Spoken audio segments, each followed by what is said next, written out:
Run to the place you know is home. Et les fleuves africains ne sont pas navigables sur des longues distances. Parce que ces fleuves également comportent des chutes. La navigation va se limiter de ce côté-là. Donc il faudrait donc contourner la navigation pour se retrouver au pied de la chute pour continuer à naviguer. Donc voilà la particularité des fleuves africains. Et par ailleurs, ces fleuves sont très riches en alluvions. Et vous savez ce que c'est qu'un alluvion? L'alluvion, c'est quoi? Je suis nouvellement affecté au CETUC de Bamendine et puis je donne des vacations ici au CS de Bati. Si ça c'est le lit d'un cours d'eau, considérons que ça c'est le lit d'un cours d'eau. Pendant la période normale, l'eau coule dans son lit, n'est-ce pas? Pendant la saison pluvieuse, généralement c'est pendant la saison pluvieuse qu'il y a peu. C'est-à-dire l'eau augmente et quand l'eau augmente, ça déborde. Ça commence à couler et c'est ce qu'on appelle inondation. Généralement, les cours d'eau que vous voyez très sales, les cours d'eau très sales sont des cours d'eau très riches en alluvions. Et ces alluvions-là, après leur dépôt, vont fertiliser le sol. Ça, c'est la particularité des fleuves africains. Or, si la quantité d'eau est importante, ça veut dire que le débit est élevé. Et les fleuves africains ont un débit très élevé. Donc, parce que les fleuves africains coulent très vite. Oh, condition des enseignants. Bon, c'est vrai que moi qui suis déjà vacataire, j'ai déjà une petite possibilité de pouvoir faire une comparaison. Et étant donné que le CS de Bati est dans ses débuts, donc la condition n'est pas proportionnelle, je peux dire ainsi, par rapport au travail fini. Et puis cela est compréhensif. Le fait que nous, les vacataires, nous sommes pris en charge par l'APE. Donc c'est très normal que cela ne soit pas vraiment proportionnel par rapport au travail qui est sur le terrain. Donc les sols africains sont facilement altérés par l'érosion.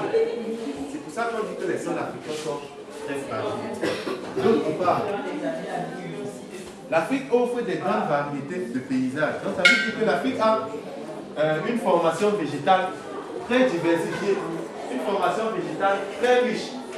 On a vu les grandes zones climatiques, non? Et à chaque grande zone climatique correspond un type de végétation.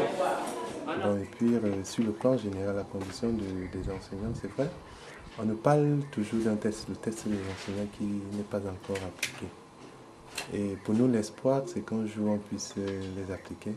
Je pense que c'est à ce moment que nous, les enseignants en général, nous pourrons vraiment être satisfaits et jouir vraiment du travail.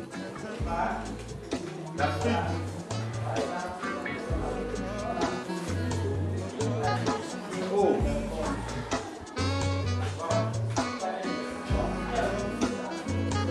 L'Afrique offre une grande variété.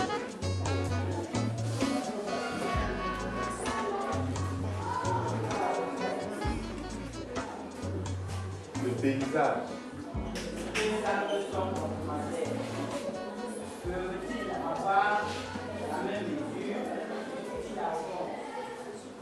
Moi, c'est M. Difo Pythagore. J'ai été affecté ici en avril. Donc, je suis ici en poste. Je suis en poste. Je travaille depuis avril. Donc, j'ai été. Ça fait presque 6 mois. 6 mois de travail que j'ai effectué jusqu'ici.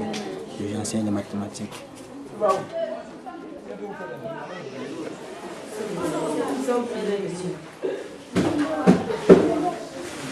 Nombre décimaux.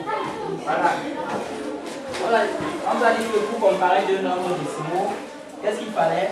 Il fallait déjà remarquer qu'on compare avec des 3, 15. Là, je mets 27 entrées.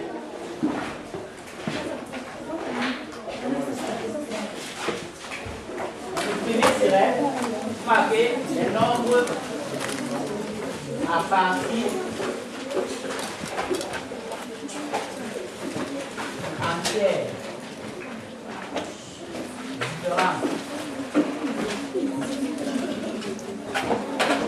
Les nombres décimaux à partir entière. On va voir comment comparer.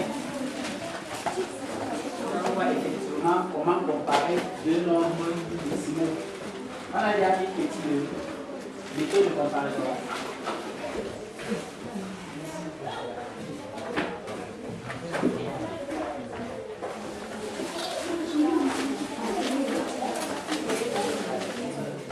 Exemple. Le futur du Suez, bon, en fait, si le Suez pouvait peut-être un jour devenir lycée, ça c'est un souhait. Bon, et si on pouvait avoir autant de classes, autant d'élèves et autant d'enseignants pour chaque discipline, ce sera très intéressant pour l'évolution du secteur. Oui. For your future?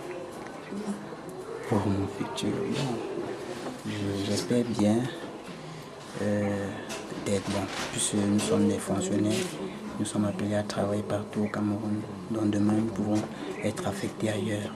Bon, mais j'espère bien qu'en partant de Bati, je laisse mes traces, oui, je laisse positivement mes traces ici à Bati.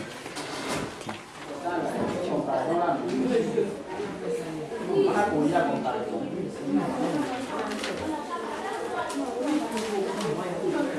L'établissement compte 270 élèves. Il y a 139 filles et 131 garçons. Il y a environ 140 qui vivent à Bati et 129 qui quittent d'ailleurs.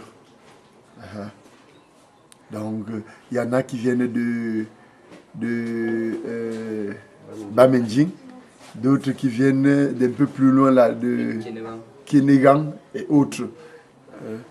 Donc, on reconnaît généralement ces statistiques au moment de faire les concours d'entrée en 6e.